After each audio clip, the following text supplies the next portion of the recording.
इस वक्त हम भिंड में मौजूद हैं। संजू कुशवाहा जो कि बीएसपी से विधायक रहे, 2018 में चुनाव लड़ा। उसके बाद जब कमलनाथ की सरकार आई तो कमलनाथ सरकार में संजय कुशवाहा ने समर्थन दिया और सरकार चली, लेकिन बीजेपी की सरकार इस बीच गिर गई। कुछ ऐसा घटा कि उस सरकार में जब वो गिर गई तो फिर बीजेपी को समर्थन दिया।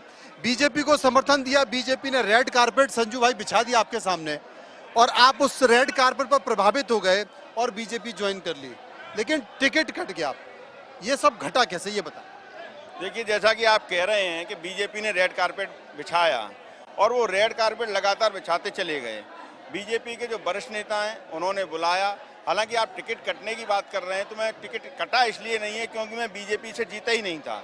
हाँ, लेकिन ये जरूर है कि उन्होंने मेरे साथ विश्वासघात किया।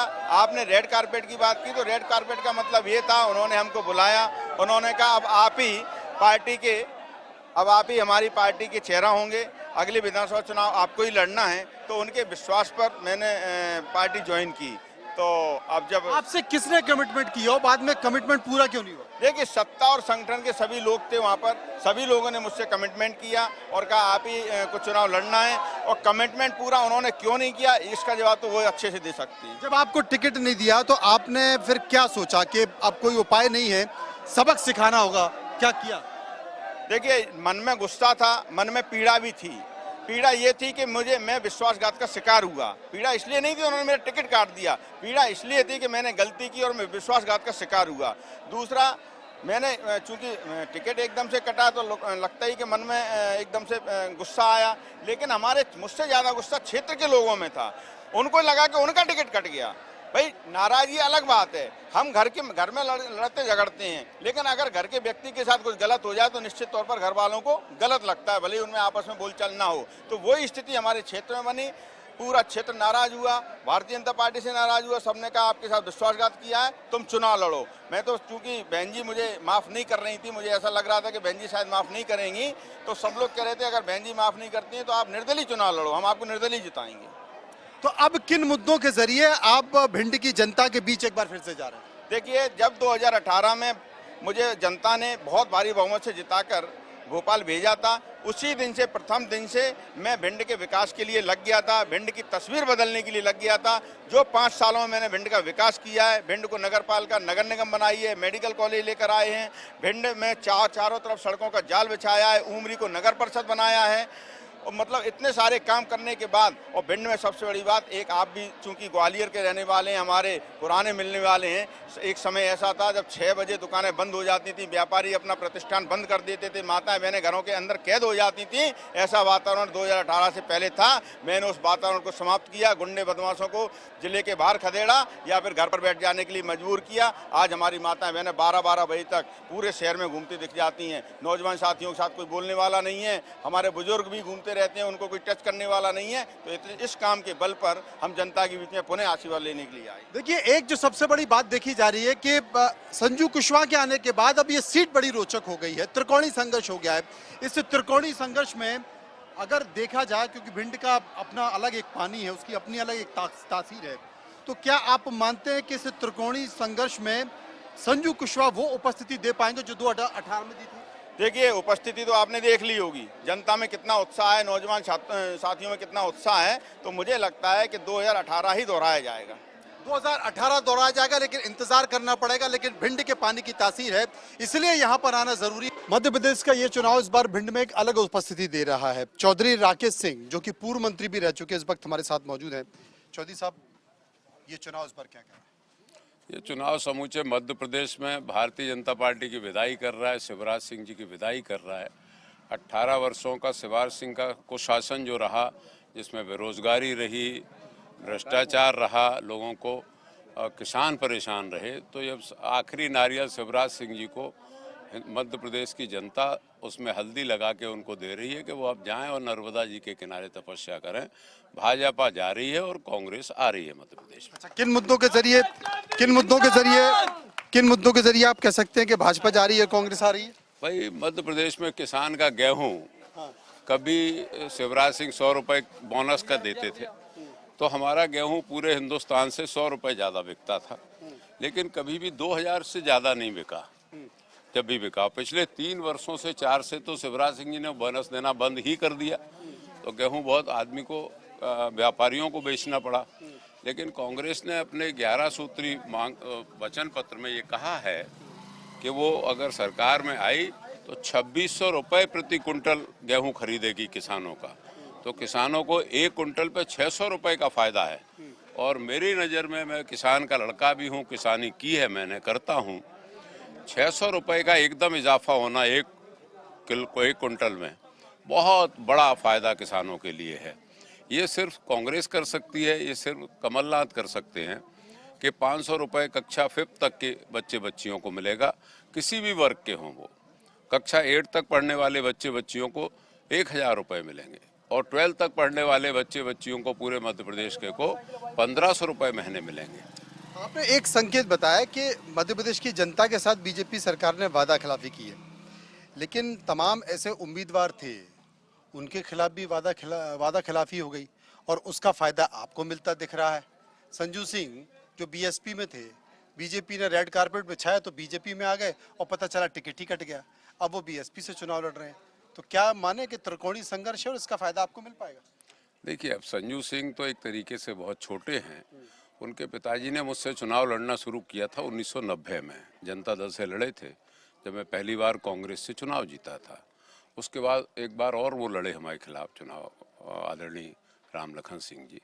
तो संजू सिंह जी के बारे में मैं कोई टिप्पणी करूं तो मैं समझता हूं वो मेरे कद के नीचे जाके बात करना है। लेकिन किसी का दल बदलना, एक तरीके से आप बीएसपी से चुन के गए थे, आपको बीएसपी में रहना था। आपके बीच में जो लोगों ने फिल्म देखी, वीडियोस देखे कि आप कहाँ कहाँ गए, क्या क्या किया, कभी आप गाजियाबाद, कहाँ नोएडा के होटलों में रहे, वहाँ से अटैची के साथ आपके और रामबाई के फ़ोटो निकले बदलने के लिए। फिर आप बीएसपी से बीजेपी में गए और बीजेपी से अब आप बीएसपी में आ गए। तो ये उनके अस्तित्व की लड़ाई है, ये एक्चुअली चुनाव की लड़ाई नहीं है, उनके अस्तित्व के लिए लड़ाई है। और शिवराज सिंह जी की जहाँ तक बात आपने की, तो ये भिंड जिला बहुत ही उनसे दुखी है, चंबल और भिंड। उन्होंने चंबल की उसकी बात की थी, चंबल एक्सप्रेस वे, कि श्योपुर से लेके और भिंड के बरही तक जुड़ेगी। 2-3 चुनाव हो गए, हर बार आए, उन्होंने कहा अभी उद्घाटन करूंगा तब करूंगा, लेकिन कहीं शुरुआत नहीं हुई। एक बार गोहद के पहाड़ की शुरुआत आप ही करेंगे लग रहा है? नहीं, अब ये देखेंगे उस समय क्या पोजीशन बनता। लेकिन जिस व्यक्ति ने कहा वो उसमें असफल रहा, वो मुकर गया, वो व्यक्ति असफल रहा। शिवराज सिंह, अनूप मिश्रा सिंचाई मंत्री थे, वो फूप में खड़े होकर उसने ये कहा कि अनूप जी देखें चंबल पे हम कहाँ डैम बना सकते हैं। ऐसे मुगालते देके, झूठ बोल के। और अभी तो हमारे बेरोजगार बच्चों के साथ हो गया, पटवारी भर्ती में हो गया, वन विभाग की भर्ती में हो गया। मतलब आप ये कह रहे हैं कि इस बार भिंड इतिहास रचेगा?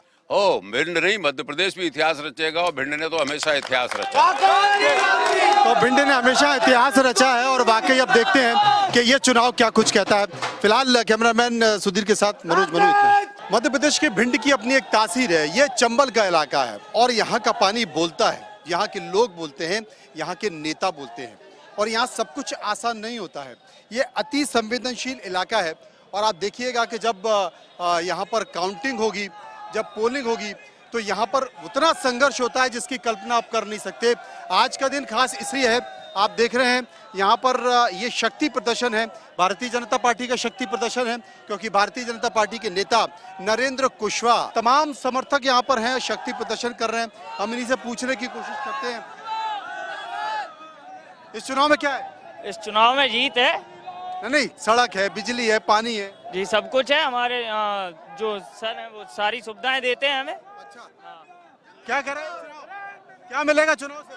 चुनाव से सब कुछ है, लाइट है, सड़क है, हर फायदा है बीजेपी की सरकार से। तो कहने लाइट है नहीं है। कौन कहता है नहीं है? अच्छा, हाँ भाई, हमको सुरक्षा होती है इससे। सुरक्षा मिलती है? हाँ, रक्षा करता है नेता, और क्या, और कुछ नहीं चाहिए?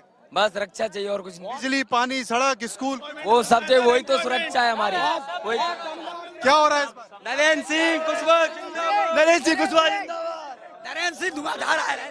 तो ये जो आप देख रहे हैं, ये बेसिकली ये एक शक्ति प्रदर्शन है, चुनाव से पहले का शक्ति प्रदर्शन है और ये शक्ति प्रदर्शन चंबल का है जो बोलता है और ठीक ऐसे ही बोलता है जैसे आपको दिखाई दे रहा है।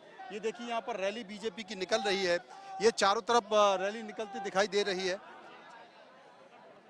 और देखिए तमाम लोग भी वहाँ पर मौजूद है, एक बार उनके पास चलेंगे। मतलब जहाँ तक आपकी नज़र जा रही है वहाँ तक आपको लोग दिखाई दे रहे हैं, शक्ति प्रदर्शन है, तमाम सारे लोग हैं, एक बार उनसे भी सब समझने की कोशिश करते हैं, बात करने की कोशिश करेंगे। सरकार की योजनाएं कौन कौन सी है? कई योजना है, जैसे लाडली बहना है और लाडली भैया, भैया ने को तो कचू नहीं दे, बस भैया जिंदाबाद, ऐसी खुश रहे। लाडला भैया क्यों नहीं चाहिए? लाडला भैया चाहिए, जरूर चाहिए, जरूरत है जी। बहुत ही खुशी का माहौल है। नरेंद्र सिंह जी 50,000 से ज्यादा मतों से विजय बने हुए हैं। 50,000 वोटों। समर्थकों में उत्साह है और समर्थक ये कहते हैं कि 50,000 वोटों से जीता जाएगा, लेकिन ये तो बाद में तय करेगा, क्योंकि वही बीजेपी के नेता भी कह रहे हैं, कार्यकर्ता कह रहे हैं कि 50,000 वोटों से जीतेंगे, बीएसपी के भी लोग यही कह रहे हैं और कांग्रेस के लोग भी यही मांग कर रहे हैं। तो आप देख सकते हैं उत्साह, चारों तरफ से पुलिस बैरिकेडिंग कर रखी है और बैरिकेडिंग करने के बाद में जहां जहां आपकी नजर जाती है वहां वहां शक्ति प्रदर्शन दिख रहा है और चंबल में यही शक्ति प्रदर्शन होता है। यहाँ पर बिजली, स्वास्थ्य, शिक्षा, सड़कें, विकास, डेवलपमेंट, इंफ्रास्ट्रक्चर से ज्यादा यहाँ पर वजूद जरूरी होता है। यहाँ पर अहम की लड़ाई होती है, अहम का टकराव होता है और उसी के इर्द गिर्द सारी चीजें घूमती हैं। और ये चुनाव भी इस बार, चंबल का चुनाव भी उसी अहम का चुनाव होगा, टकराव का चुनाव होगा। आप इंतजार करते रहिए। कैमरामैन सुधीर और सहयोगी राहुल के साथ मैं मनोज मनु, भिंड से। चुनाव किन मायनों में खास माना जाता है? तमाम बहुत सारे लोगों ने दल बदला है, इसलिए महत्वपूर्ण चुनाव है। रातों रात लोगों ने दल बदले, चुनाव चिन्ह बदले हैं, कुछ पैसे के बलबूते पे चुनाव लड़ रहे हैं, कुछ पैसा दे के चुनाव लड़ाना चाह रहे हैं लोग। मतलब सरकार की योजनाएं, सरकार का विकास कुछ नहीं, केवल दल बदल में मुख्य कारण है। नहीं, सरकार का तो विकास कार्य बहुत किए हैं। भारतीय जनता पार्टी की सरकार जब से आई है, एक नहीं अनेक विकास कार्य हुए हैं भिंड में। सीवर प्रोजेक्ट था हमारा 250 करोड़ का, जल नल योजना, बहुत विकास कार्य हुए हैं, काफी विकास कार्य हुआ। और मध्य प्रदेश के मंत्रिमंडल में तो सहयोगी ओपीएस भदौरिया भी थे। ओपीएस जी, कितना विकास रहा बताएं? विकास की बहुत लंबी श्रृंखला है। खास तौर से मैं भिंड जिले की बात करूं तो भिंड का मेडिकल कॉलेज और भिंड का नगर निगम, ये दो ऐसी बड़ी उपलब्धि हैं जो निश्चित रूप से भिंड के लिए ऐतिहासिक हैं। देखिए ओपीएस जी वो व्यक्ति हैं जिनका टिकट कट गया, बावजूद वो बीजेपी कार्यकर्ताओं के साथ खड़े हुए हैं, और कुछ लोगों का टिकट कट जाता तो वो पाला बदल लेते हैं। मतलब मन से है ना? पूरे मन से हूँ।